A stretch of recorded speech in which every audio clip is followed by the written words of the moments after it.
What is up, my party people? We are back at it yet again, this time with episode 4 in our Stranger Things 5 reaction, analysis, and mini review series.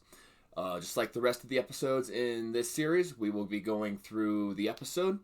We will be reacting to some of the events, kind of theorizing maybe what we have going forward and why they made some of the choices they did, as well as reviewing the overall episode at the end with thoughts, concerns, issues, anything like that. This go round, we will be covering Chapter 4, Sorcerer. Without any further ado, let's jump right into this and watch the episode.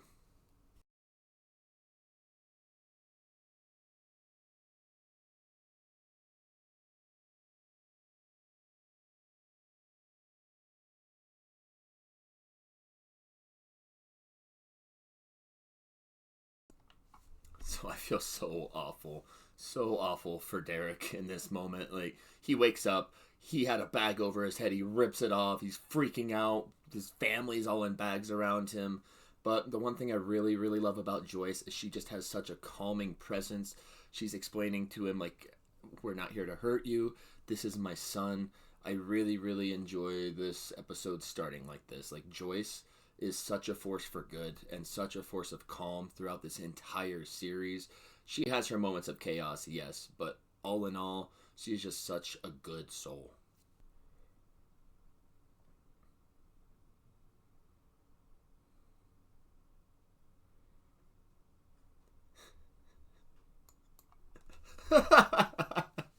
Oh my god. Oh, the young actor that plays Derek is so awesome. I love that line and just Robin's reaction. Suck my fat one. She's like, what? Jesus. Amazing moment. I love the intro to this episode. A lot of lightheartedness, even in a pretty dark situation. There's a lot of lightheartedness before what really starts transpiring. God. Get him. Get him. Pow! Alright, really, though, can we just talk about what a badass Joyce is? Like, my god, Joyce is a badass, and she has been since the beginning. I'm not going to say much else beyond that. Just Joyce is a badass. It's not a bopper. Oh! Boom! And they made it! So that sequence is awesome. I was wondering when the trailer came out originally, like, what's happening there? Why are they going through a gate? Did they get sucked in? They're trying to leave the Upside Down? What's going on? No, the way this transpired, freaking awesome. It just goes so fast. Steve's just like, oh, gates are like a bopper, right? And then they just go for it, and before you know it, they're in the Upside Down. Amazing performances, just frantic performances by the cast when they're in the car, and the CGI and effects still just impress the hell out of me. I love this intro to the episode. Chapter 4, Sorcerer, mid-season finale. Let's do this.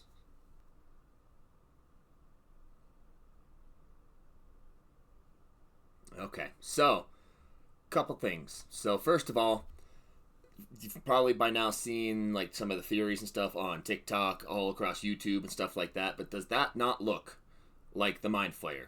Like, tell me, that right there does not look like the Mind Flayer. You got the head in the middle and then all of the arms and that circular formation around it. That is 100% the Mind Flayer, which I guess is kind of the point in this whole conversation. They're talking about jacking into the control center of the hive mind. Something interesting, too, that I did find. So they're talking about the spires and how there's 4 kids and one attached to each spire, Holly being one of the kids. So with that, if you remember back to Season 2, with the Mind Flayer, it has got like its 4 overall legs, but then on each of those legs, there's like the 3 divisions, making 12 total. So that again references right back to 12 legs, 12 spires. So one of the big running theories is basically like, yeah, again, the Mind Flayers controlling all, essentially. I really like this scene because it flashes directly back and references directly back to Season 2. Again, more Season 2 love, where Will is drawing the tunnels, where he's drawing all the papers that they eventually piece together to draw the tunnels. So really, really great scene. I love how it's bringing everything full circle, relating Will back to how he was in season 2 when he was possessed, and with the symbolism, it's also showing right here, like, hey, that's the Mind Flayer. Everything is related to the Mind Flayer. How that goes the rest of the series remains to be seen, but I just thought it was really interesting that this drawing looks exactly like the Mind Flayer and happens to have the same amount of legs or spires.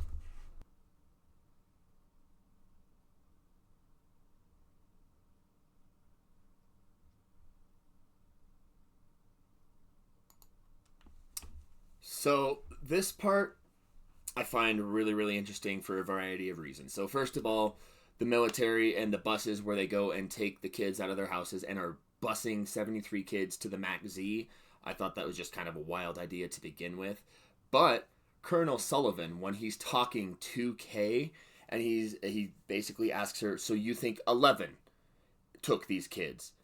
There's disbelief in that statement. It's really, really starting to seem like he knows that she isn't the one responsible for all of this, and she's basically like the fall girl for all of this. Like, the more I read into that actor's performance and the more time we get with Colonel Sullivan on screen, the more apparent it is that I don't think he thinks that 11 is doing all of these things. Also, I really, really like how Kay comes up to this lieutenant or this sergeant and basically says, like, "Oh, it's only reckless if you fail to protect them. Are you saying you can't protect them?"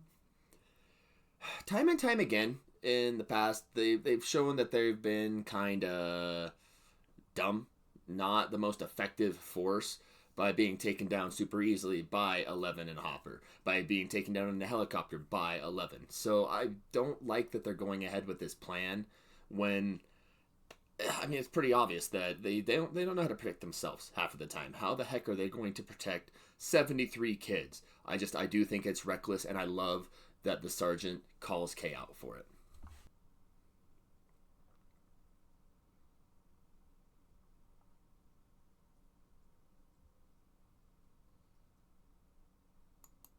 I love this little moment between Holly and Max, starting with her helping with her wound in the creek and tells her, I won't bite. You, I've been to your house plenty of times before. Up to Holly thinking like she's a monster, and Max convincing her, like, hey, your brother had a hot orange mohawk. I saved him from the greatest embarrassment a freshman possibly could have had. I just like these small little moments between these characters where Holly opens up a little bit to Max, and Max earns her trust. Plus, I love that Max's characterization is still the same, even though she's been in this coma, in this like area for so long now. She's still sarcastic, and she even makes the comment like, "Oh, people say I'm too negative. I just think I'm honest." I'm so glad that Max's character is still intact, and I love this moment where she walks away knowing Holly's going to follow her. She still has that headstrong nature to her, and she earns Holly's trust very, very quickly.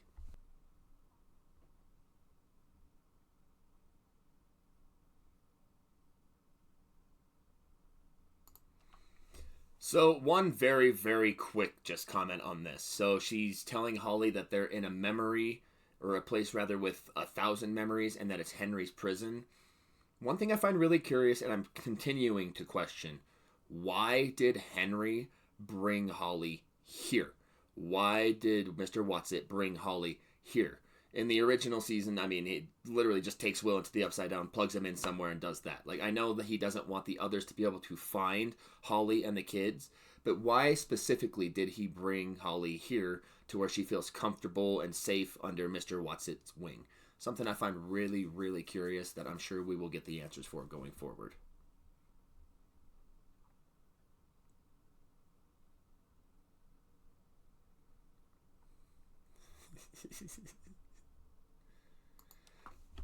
So, first of all, I love, love, love the shout out. I love the reference. The Great Escape is one of my favorite war movies of all times. And I love that she's talking about Tom, Dick, and Harry, the different escape tunnels that they use to escape from the concentration, the prison camp that they're in The Great Escape. That also being said, I really love how it relates to the plot here, where again this is a part full of exposition again, letting us know about their plan, which I know the series kind of it does that a lot. It gives us a lot of exposition and it explains a lot of stuff before it actually happens. But a lot of this stuff is pretty complex, so I get why it happens in this season, and it gets all the characters on board with one another. But I really like that they're relating that plot to what they're about to do here in the Max Z, where they're talking about they want to go with the washroom tunnel. They want to get up into the barracks, get the kids out that way, all underneath the nose of the Max Z, all underneath the nose of the soldiers. I love that we're using the tunnels again. Since season 2, we really haven't made much of a focus on the tunnels. I love, again, that we're going back to season 2, and the tunnels play such a huge role in this. Plus the amazing, funny moments with Robin where she just says dick out loud and everyone's like, what? And then she's like, well, personally for us, I like dick. Well, really, I don't. Oh, never mind. Like, it's just so many little funny moments focused on Robin again. She just is one of my favorite funny, awkward characters that we get in this series.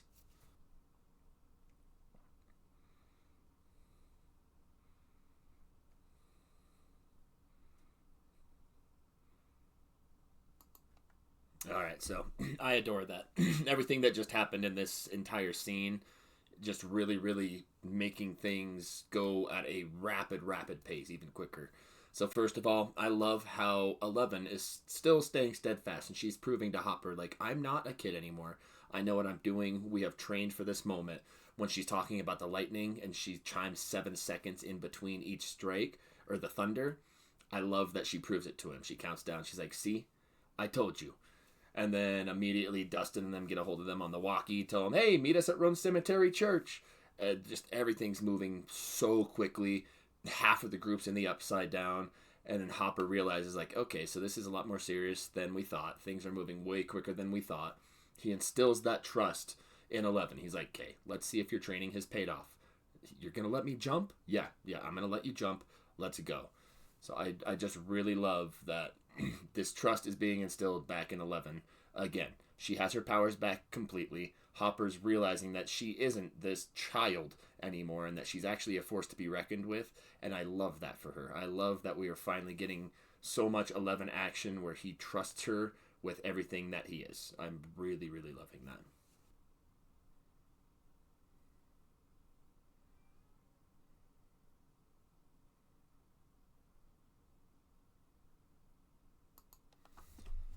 So I really, really like this segment, and I have a lot of questions about it, which I'm hoping we get more answered in the future. I hope we see more flashbacks to this, but I love that we're going back to the 50s. We're going back to when Henry Creel was a teenager and went to school with Joyce and Karen and Ted and all that. I really like that we're getting this.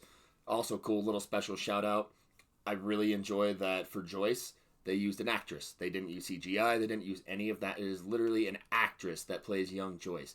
And she looks so close to a young Winona Ryder. I thought they did a really great job with that casting and that idea there. But I find this really intriguing. I think it really fits into this whole idea of timelines and time being cyclical and stuff like that. And I'm really interested to hopefully see a few more scenes or insight back in the 50s.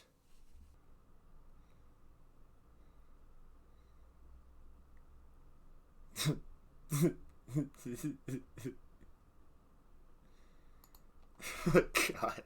So, not a lot to say about this scene. I just love how proud Murray is of himself. He's like, look at what I did. I put foam padding down, comfortable, everything a kidnapped child could ask for. Like, he is just, that shit-eating grin, he is so proud of himself. God, you gotta love Murray.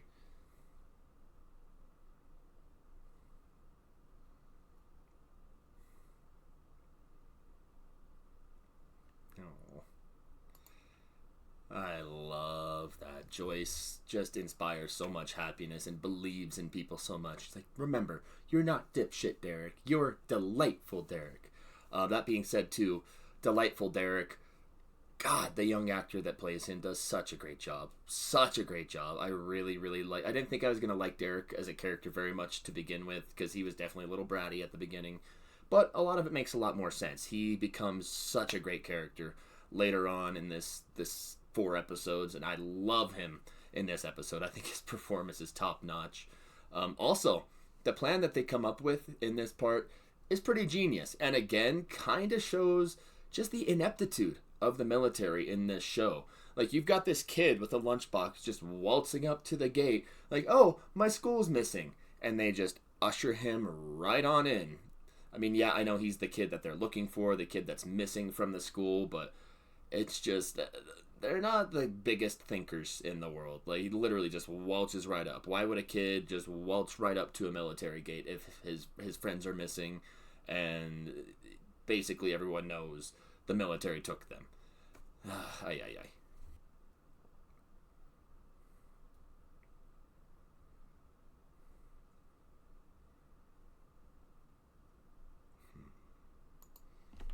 All right, so by now, especially if you've seen the other 3 episodes in this series on my channel, you can tell that Hop and Elle are definitely my favorite duo.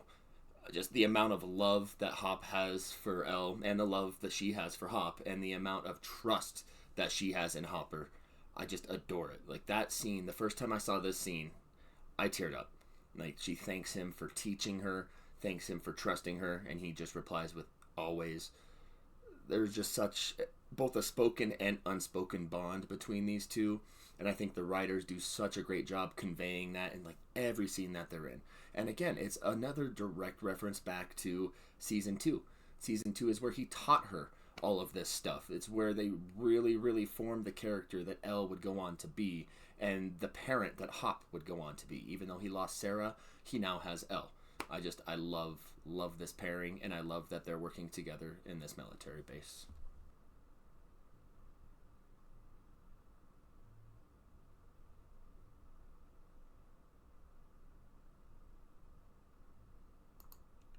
Mm. So that moment right there. I like that, little spoilers going ahead in the episode just a little bit, but I like the conversation it leads to. I also, though, that was the moment right there that cemented to me. Like, I know Will has these hopes that he loves his best friend. He loves Mike. And that, like, flirty little push he was hoping to be reciprocated in some way. I think it's in that moment it is cemented that Mike does not see him that way. And that he's going to have to come to terms with the fact that Mike does not see him that way. And I really love Robin's little unspoken look there. Like, oh, this is what he was talking to me about. Holy crap. Like, just the amount of unspoken emotion in this series too, and the way the actors are able to convey that. Sometimes you can say so much more with just a look than you can with lines, and I really appreciate Maya Hawke's performance here, Robin here, when she just, that sadness flushes through her face where she realizes exactly what it was that Will has been trying to talk to her about.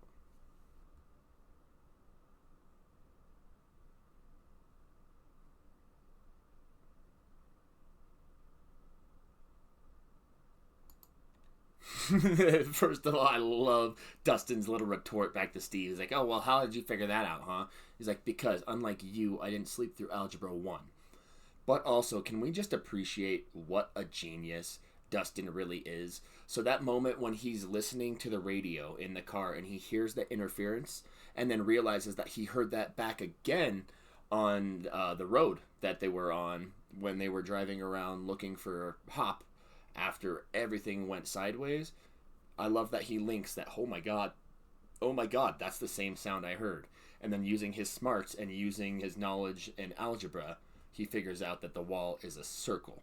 I love that we're slowly starting to get more answers about this wall, and it makes sense. So, like, obviously, the wall is meant to surround Hawkins as its own little dimension, but we still don't know what the exact purpose for it is. So, is the hive mind right outside the wall? Does the wall lead to those memories of Henry's? Does it lead to the memories of everyone else that is trapped within the hive mind? That we don't know yet.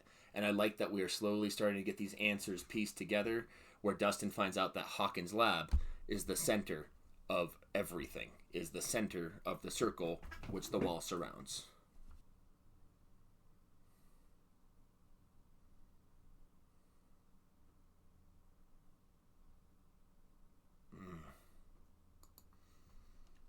All right, so a few things to unpack in this scene and kind of what happened before when Holly and Max were talking at the start of this conversation. So, first of all,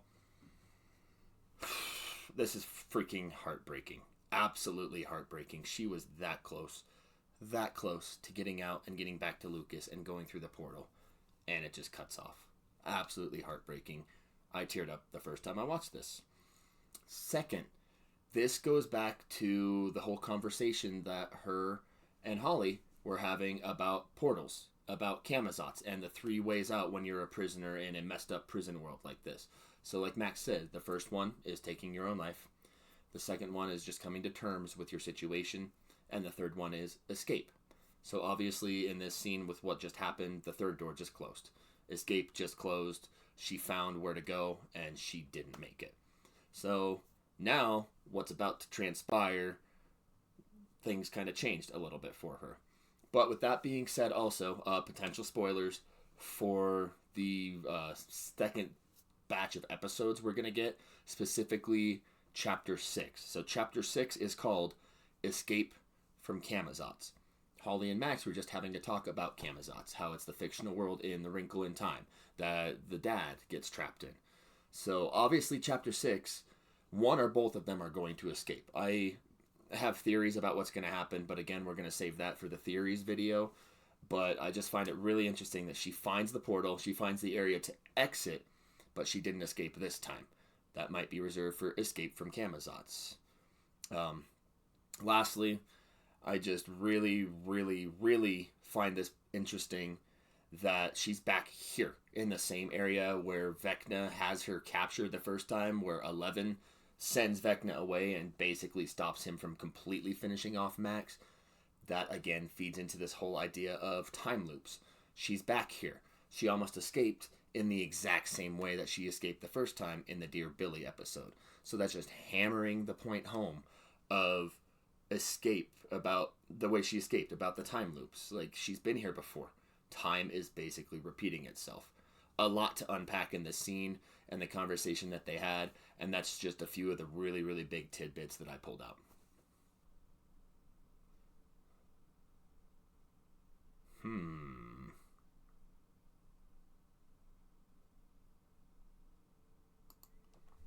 So, also a lot to unpack in this. I mean, not a ton to unpack in this, and I know there's some answers out there, but we're not going to go into everything that happens in the play because I don't want to spoil potential events that are coming up. And I personally haven't seen the play, so I can't speak to those events. But first of all, big props to Jamie Campbell Bower here. When he is walking up and like coming after Max, he just looks scary. He looks pissed. He looks like he is about to mess shit up. Props to him, because I think the look in his face there is scarier than Vecna. He looks unhinged. He looks crazy. But then, just on a dime, the way his emotions shift and he just looks scared as crap. What the hell happened in this cave? Why won't he go in this cave? Again, I will cover a lot of this in my theories video after all of these reaction videos are said and done.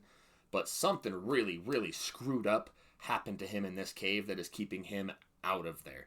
Again, amazing performance by Jamie Campbell Bower. I love his performance, how he just goes from just bloody murder, just awful look on his face, to just being terrified and crying, basically. I really found this scene very, very compelling.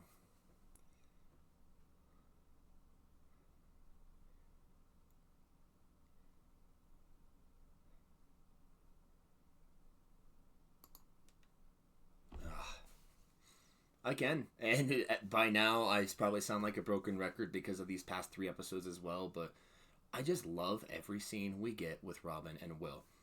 This scene specifically, I really, really, really like. It's the turning point. She's basically telling Will how to be happy in his own skin. She's like, I was in love with this girl. I was in love with Tammy. I thought my life couldn't be happy unless I had her. I thought my life couldn't be happy unless I had somebody.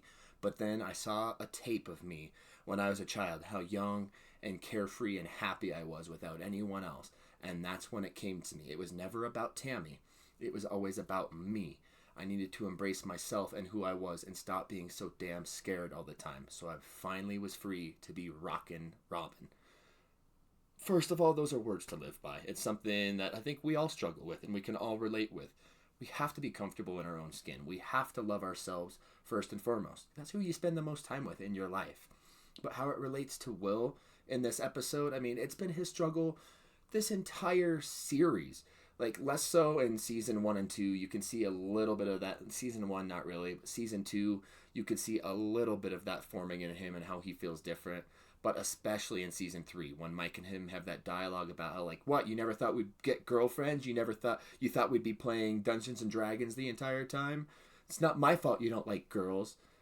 Like, all of these little moments that have added up and cascaded throughout the show all come to this moment. Because season 4, Will is breaking down in the car after he has that talk with Mike about how they need him and Elle couldn't live without him, and knows that he loves her, and then just breaks down. Like, all of the sadness has come from this unrequited love from this friend that now at this point he realizes he's never going to have in his life in that capacity. And this conversation, I thought, was an amazing follow-up to that unspoken look Robin has when Will pushes Mike to try to get that, like, flirtiness in there and gets no reciprocation back. The fact she had this conversation almost directly afterward shows how much she really does care about everybody around her. Even though she's awkward and weird and all that, or people think she is rockin' Robin through and through.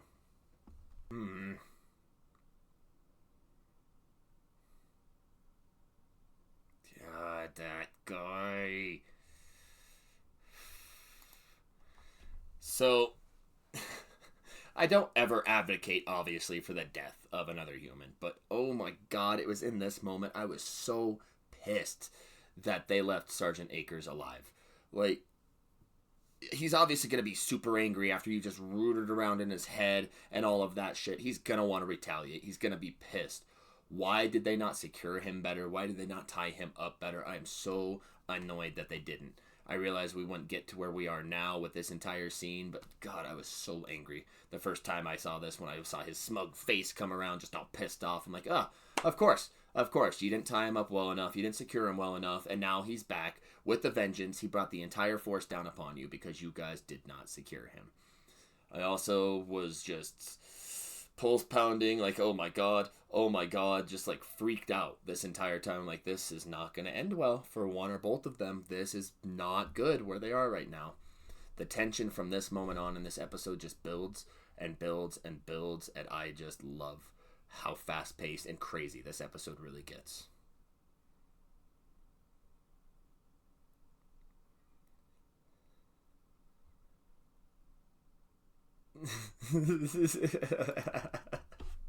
Oh my god, I love the hell out of that little moment. Not a lot to say about it. Just another really great moment of levity. Again, the actor that portrays Derek, he's going to go such a far, far, far way in Hollywood. I hope we see so much from him in the future. He is hilarious. He did so well with this role. I just love that. It's called visualization. Mom does it when she's out of Valium.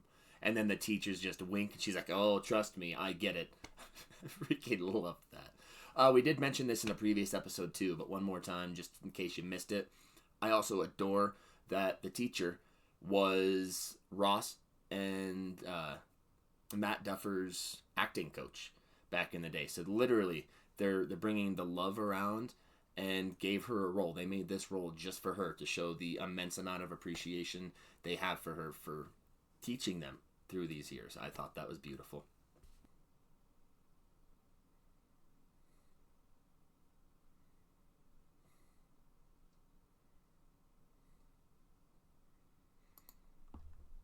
Oh, so I love how quickly everything escalates in this situation too. First of all, when the girl comes into the bathroom, sees them fixing the pipe that's just freaking spewing water everywhere, and there's just that hilarious moment where they're like, oh, Mr. What's It? Looks over, and then she looks over and sees the kid with his head popping up, and it just plays that little sound effect. I laughed my ass off the first time I watched this. Again, moments of levity in during otherwise pretty dark, scary stuff. Then going forward, when all the kids run into the bathroom, I did not catch this one. Again, it was one of those things making the rounds on TikTok and just posts on Reddit and stuff. But where Derek screams, Ashley Klein is a snitch. Everyone remember Mayor Klein in season 3? how he was a snitch and he went straight to the car to radio the Russians in season 3 after getting his shit rocked by Hopper. Yeah, well, everyone's almost positive that this is Mayor Klein's daughter. So, like father, like daughter. I love it. Ashley Klein is a snitch. Just a cool little callback in reference to previous season, even if you didn't know it.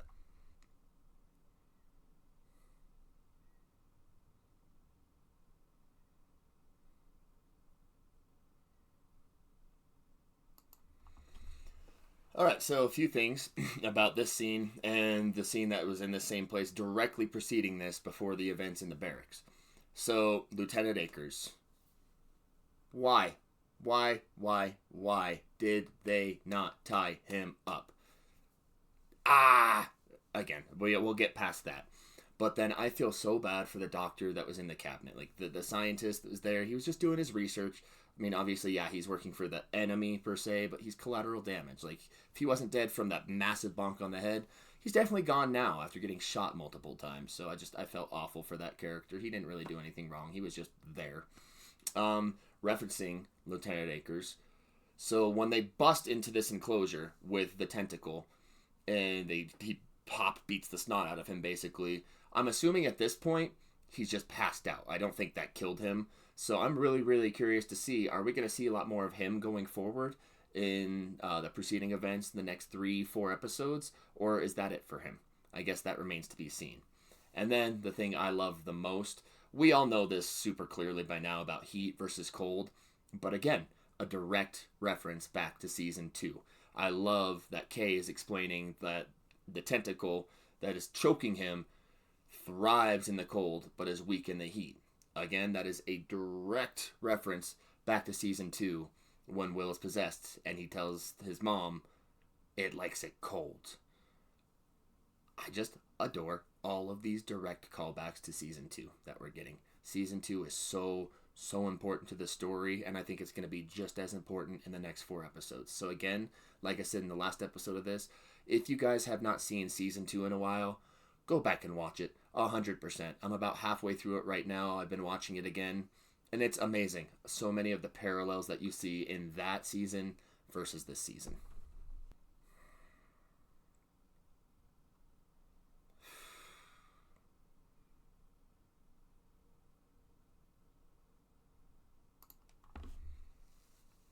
Okay, so I don't have a whole lot to say about this. Like, first of all, I hate that he keeps doing stuff like this to 11. I hate that he does this. He has the bomb vest strapped on. He's telling her to get out, and she sees it, and she's like, What are you doing? What are you doing? No, it's just a failsafe." And then he proceeds to turn around, say, "I love you, El," and then closes that door between them. God. Again, I'm a little baby, but I teared up. I was just bawling during this part.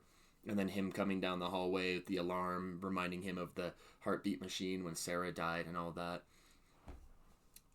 I hope we don't. I really, really hope we don't. But the more I see stuff like this, and the more I see the trauma affecting him, the more I see him just breaking down, I don't know if Hop's going to make it past this season. I really, really don't know if Hop is going to make it beyond this season. Like, it just, a lot of signs are pointing to him sacrificing himself for the group or something happening to him. I really hope that's not the case, but all of this trauma and these constant flashbacks we keep getting back to Sarah, I think he really wants to be with her. I think he wants his life to end and he wants to go back and be with her, and I feel like the show might be granting that. I'm very, very scared for Hop's character.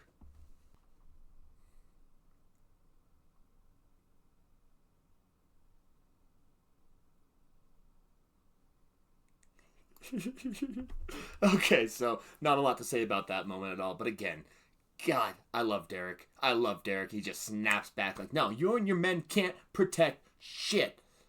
Golden, golden moment. Uh, Spoilers for what's about to happen in this episode, obviously. If you're watching this before you've seen the episode, which I don't think anyone is, turn back now. But I love the levity we get before shit hits the fan. Okay, so we're gonna do something similar like what we did last episode in this on this channel, but this entire Mac Z scene is so well done, especially starting from here. I watched the behind the scenes episode about this, and they chose to do it kind of like a one shot where they're following the characters. And I think that makes the impact of this just land so much more. The cinematography is beautiful. It shows the frantic nature of this and how they're just running from everything, and shit is just hitting the fan everywhere. There's demogorgons everywhere, blood and guts and visceral just violence everywhere, and it shows kind of just the desperation of the situation. Like, they're kind of screwed. They're they're in it right now. They're not getting out of it. But just the CGI work is incredible. The choreographing is incredible. What it took for them to film this sequence, they went in depth, and this was definitely one of their most in-depth shoots because of how they chose to film this. And they pulled it off. 100% they pulled it off. Right here where they think they're about safe, and then boom, a Demogorgon behind them and in front of them. I was shitting bricks at this point. I'm like, oh no, someone's gonna die, someone's gonna get taken, it's over for them. And then luckily flamethrower guys come in. But unluckily for Will, there he is on the grounds, writhing again. So this entire thing just escalates so freaking quickly, and it just doesn't stop from there. I do love that once they hit the demos with the flamethrowers, the ones in the tunnels collapse, the ones behind Murray and Robin collapse, which also another special call out. I love that scene where the ground tears open in front of Robin and Murray, and they're like, we need to get out of here. Screw the other kids. They've got them. We need to go. Holy crap. Like, this entire scene in the Mac Z, so freaking well done.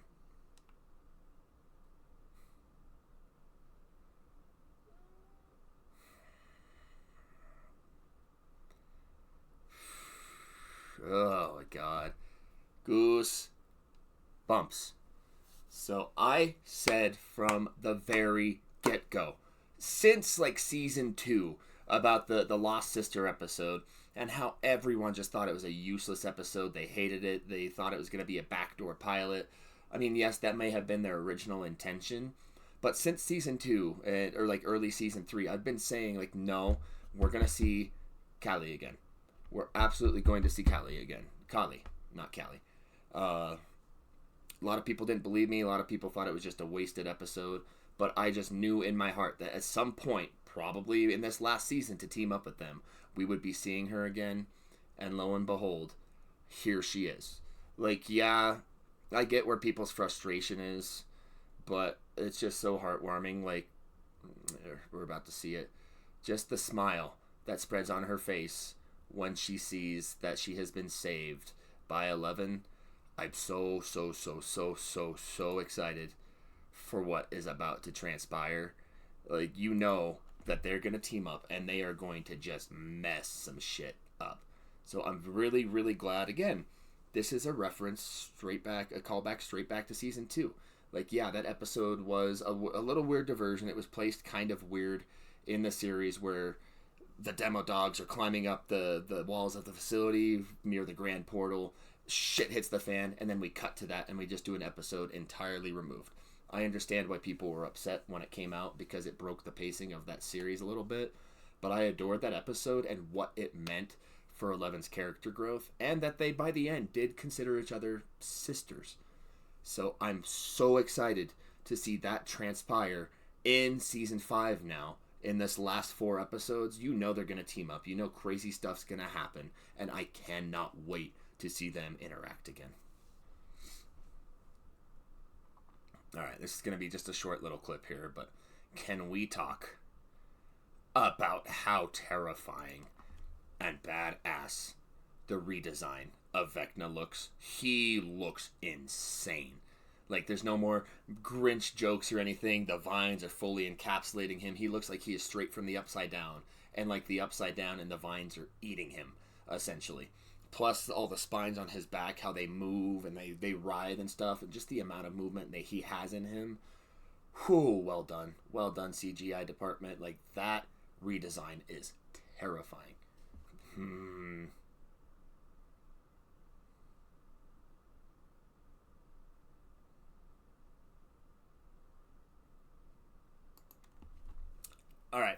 So again, not a lot to say here, but Joyce is a freaking badass. Just the way she looks up and just the angry look in her eyes, like, you, I have had enough of you and your crap, Vecna. And how she just has the guts to get up, go after him, and tell him, stay away from him. And then just gets flung to the side. I mean, that sucks that she got flung aside so easy. But can we just appreciate how much of a badass Joyce Byers really, really is? And that she had the guts to get up, scowl at Vecna, look him in the eyes, just at his face, and tell him, basically, screw off, I've had enough of you. Joyce, we freaking love you.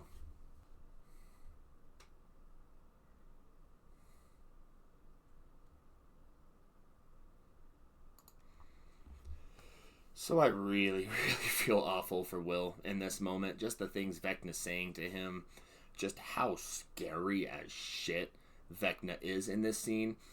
In the behind the scenes, I know Noah Schnapp, Will, was talking about how, like, he didn't really have to do all that much acting in this scene because Jamie Campbell Bower, in his makeup and just the way he tapped into that, like, anger and negativity from Vecna, like, he was actually terrifying when they filmed this scene.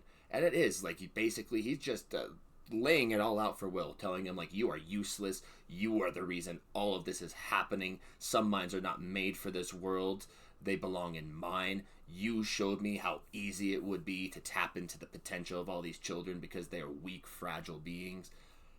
You know how much that probably sucks to hear for Will, that he is basically the reason all of this is possible, all of this began, and he's being blamed for being weak. Like, damn, that stings the soul. Oh, Robin. Oh, God. Lucas, he's just fucking terrified. Oh.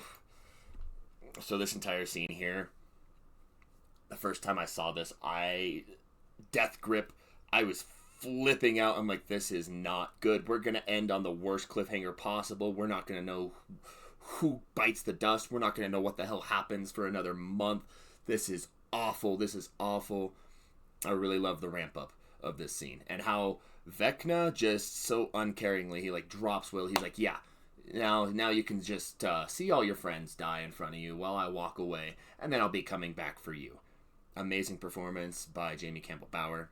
Amazing performance by Noah Schnapp. Just looking, the terrified look in his face and just the resignation and just the giving up he basically did. He's like, yeah, okay, whatever, man. I caused all of this. Heartbreaking scene and just the stakes right here. I was freaking out so freaking much.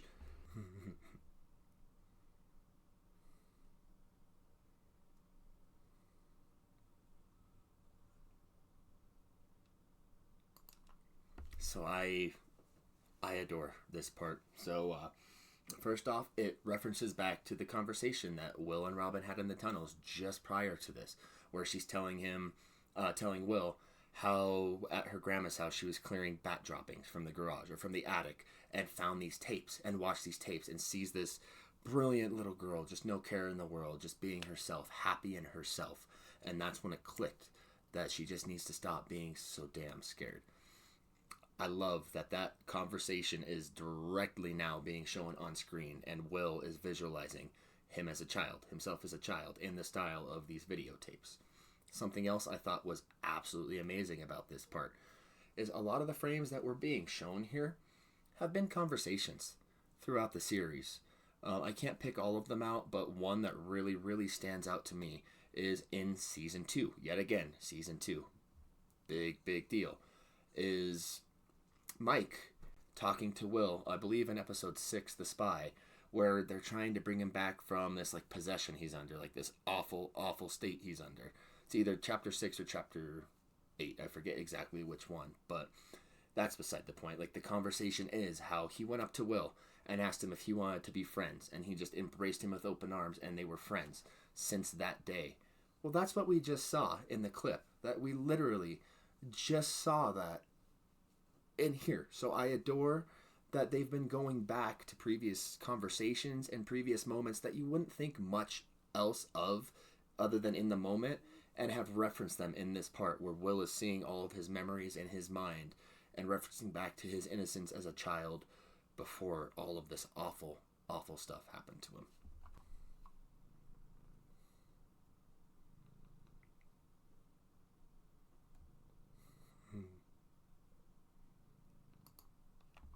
Okay, so now I do remember the other conversation. I just flashed it there on screen really quick for posterity's sake, but there's that other one where Jonathan is talking to him and talking about, like, do you remember the day Dad left? You drew this amazing rocket ship, and basically, like, leaning back to tell him how he was creative since a child. Like, again, that's another one of the conversations that we're seeing here filmed directly. I love that they reference back to all these conversations he's remembering when he became himself again in season 2 or shortly before that, in this moment when he's finding his happiness in himself. He's got his eyes closed, everything's just going bad, and he's remembering back to all of these conversations and these innocent moments as a child. Oh. And then I was so confused. So when I first watched this, I'm like, what is going on? No, there's no way. No freaking way. Right? And then the camera pans down, looks over, and boom! Freaking awesome! There's Will standing with his hand outstretched. I'm like, there's no freaking way they finally did it! Yeah, no, baby. Yeah, no, Will is causing all of this. Lucas thinks he's about to die, and then wham! Will gets that one too. I was just cheering. My neighbors probably thought I was going crazy because I was just screaming at the TV screen. Like, yeah! Like, freaking love this moment. I think it's just absolutely incredible that we've come to this.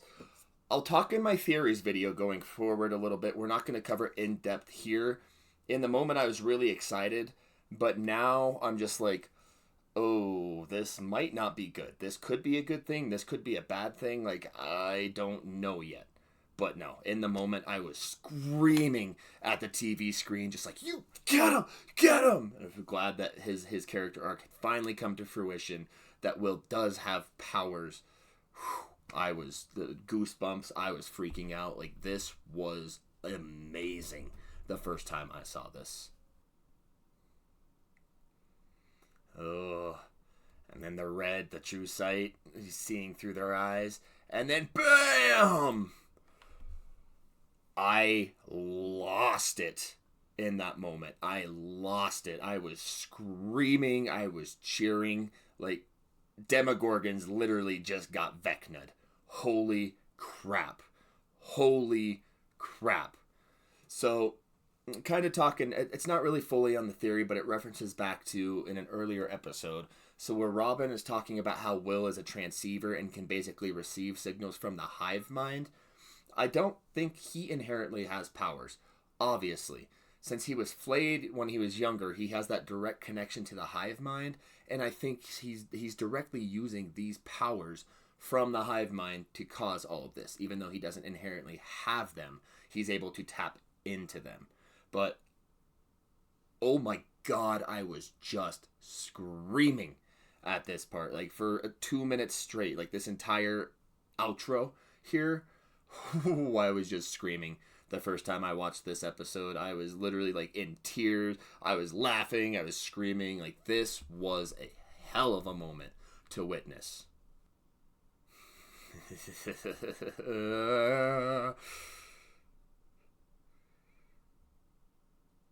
Oh my god. And that is how you end a freaking episode. Wow. Just, I love how badass it is when he just uncurls his fists and he looks up, the blood starts dripping from his nose, and he just wipes it away like a badass. And the little musical chimes that come in to match that, I had goosebumps the entire time. This has me so freaking pumped for Volume 2. Like, I just cannot freaking wait. I'm so excited for Christmas. I'm so excited to see these episodes. I cannot wait for Volume 2 to drop. I mean, we're going to have to wait. We don't have that much longer. As of right now, it's December 15th. So we've only got 10 more days to wait. But, oh my god, that ending just has me vying for more episodes. That is how you do an ending.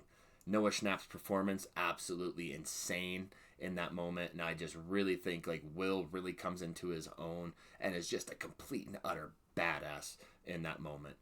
Whew, my breath was taken away. I was screaming. What a freaking ending to that episode. Whew. All right, so Stranger Things 5, Chapter 4, Sorcerer. What the hell else can I say other than what an incredible episode and what an incredible mid-season finale before Volume 2. It has everything. It has those tender character moments. It has got just insane action. It's got just great set pieces all throughout. Like, that episode was so well done and was the perfect ending to Volume 1. I cannot imagine them ending Volume 1 in any other fashion other than the way they did. Would you think things are just so dire and then just a little bit of the turn of the stakes there? Freaking amazing. So kind of just going from beginning to end, I love how it opens up where it just directly after the end of the Turnbow Trap, things aren't looking very good. The demo has arrived. Joyce, badass, and fights it off. And Dustin, Nancy, Jonathan, and Steve all just go careening into the Upside Down through the Peanut Butter Bopper portal. Really loved that moment. I like that our groups are moving so much and everything's so dynamic. We've got half of them in the Upside Down, half of them in the real world. They're all kind of coordinating with one another, figuring things out all on their own with all of the knowledge they've gathered together. I really love that we're getting these character moments and these pairings that we've had since Season 2. Nancy and Jonathan, Steve and Dustin, Hopper and Elle. All of these pairings that are just directly call back to the series' legacy, especially, again, Season 2. Nancy and Jonathan were huge in Season 2. Hopper and Elle were huge in Season 2. Steve and Dustin, huge in Season 2. So we're getting all of these character pairings, and it really, really warms my heart. Robin and Will's moments together, God, I adore them. I am so happy that they have been paired up and they've had so much screen time together this season, especially because it has led literally to Will becoming the best version of himself and discovering himself. Without everything that Robin has said and helped him with throughout this season, we would not have gotten the moment at the end of this episode because he finally learned how to be happy within himself and realize, like, no, be that happy-go-lucky, creative, amazing kid that I was. Forget everybody else. I need to be happy with myself. Well, he found the happiness in himself. He found the strength, especially after that catalyst, that conversation with Vecna. I think that was really, really just a turning point. He's like, okay, you're going to call me weak. You're going to call me the reason for all of this. I've had enough. I've had enough of you. I've had enough of you disturbing everyone's peace and screwing everyone up and hurting my friends. The bets are off. The gloves are off, pal. And so I think that really just made him snap and really think back to how he was as a kid, and that ultimately saved his friends. The action is so well done in this episode. From the military showing up to the facility where just all the shit hits the fan when Hopper and Elle are inside of the base, to that last sequence in the Mac Z. That sequence right there really, really made the episode for me. I mean, the rest of the episode was fantastic. I just loved all of it. But that sequence in the Mac Z, that roughly 2.5 minute sequence where just everything's going crazy around them, the camera's following behind them, that was pure cinematography. That was absolutely insane. There was so much love, so much creativity, so much work put into this episode. It's absolutely insane. This season has been just firing and not missing at all. The conversation between Holly and Max. I really, really, really love how much we are hammering the point of Wrinkle in Time, Camazotz, timelines, just really, really in. You even see that when Max is talking to Holly about this place being a maze, where she got lost and she started over back at the beginning. So everything in this season is really just pointing to time loops, where things repeat themselves over and over and over. I just cannot understate just how amazing that moment was between her and Holly. And, again, spoilers, episode 6 is called Escape from Camazotz. So all of this talk about Camazotz and these different doors that can go through, that's going to play a super important role in episode 6. Maybe even especially referencing back to Holly the Heroic and how she can open doors between different dimensions. Is Holly going to find power in herself to do that, or is she going to find a way to get Max and herself out? We don't know until we see that episode. But they're hammering that point home about wormholes and Camazotz and A Wrinkle in Time so dang much. The one other thing I did want to mention, and it will be referenced a lot more in my theories and kind of what we think is going to happen videos, but the imagery in this episode. You see the Mind Flayer pop up a lot in this episode. Not the literal Mind Flayer, but just the way shots are composed, the drawing that Will does on the wall, the cave. When Holly and Max are talking on the outside of the cave, it comes down to a point. It looks like the Mind Flayer. There is so much imagery that evokes the Mind Flayer. The Duffers are trying to tell us something. Hint, hint. So, yeah, I'm not sure where that's going to go. But there's just so much imagery hidden in this. And just really throughout Stranger Things. There is so much hidden in the imagery and the cinematography.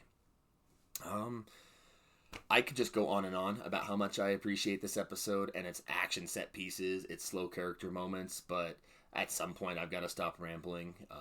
Really, really like this episode. I don't like it as much as I liked the Turnbow Trap. This is still an amazing episode, and it's right there, right up there with it. But I think out of these 4 episodes, the Turnbow Trap is still my favorite. Like, had it not been for that just insane ending in this episode, I do think that Turnbow Trap would be well above it. But it still inches just slightly above it. But I do like the Turnbow Trap for its reveals, for its slower character moments, and for its build-up more than I do like this episode. All in all, giving this episode a score, I definitely will also give this episode a 9 out of 10. I know Turnbow Trap also got a 9 out of 10. It was a really solid 9 out of 10. I wanted to rate it a little bit higher, but I still don't know what's coming, and I want to reserve like any 9.5s or higher for an episode that really hits all the marks. So this one gets a 9 out of 10 as well. Super well done. The CGI is just amazing. The character moments are great. Derek continues to be just amazing. Action set pieces, amazing. The pacing, fantastic. So yeah, this episode definitely gets a 9 out of 10. With that being said, that ends volume 1 of these episode reaction and reviews. If you liked these videos, please consider subscribing to the channel. We're going to have 4 more of these coming for volume 2 and the finale. Please like this video if you found use out of it, and if you enjoyed hanging out with me and listening to me ramble about Stranger Things. And please consider commenting down below. I want to talk to you guys about Stranger Things. I want to talk to you about your theories, your thoughts on the episode, stuff like that. So don't be afraid. Come out of those shadows, come out of that lurk, and leave a comment or two. I'd love to talk to you and just nerd the heck out about Stranger Things. If you can't tell, I like Stranger Things a lot. I want to do videos for years about this. I'm sad I waited until season 5 to do it, but oh boy, am I glad I'm reacting to the episodes and just opening up that dialogue, because I love talking to people about theories. I love talking to people about what the hell is going to happen. I just love the hell out of Stranger Things, and I'm so sad to see the main series going away, but this is not going to be the end of Stranger Things, far and away. With all that being said, guys, thank you all so much for showing up and vibing with me while I just yap my jaws. I appreciate you all so very much. I love you guys so much. Thank you. I love you. And until the theories video and the next reaction episodes, guys, peace.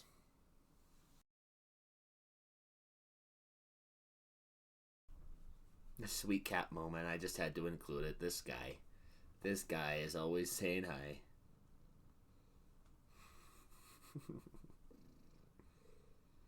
Hey, my God.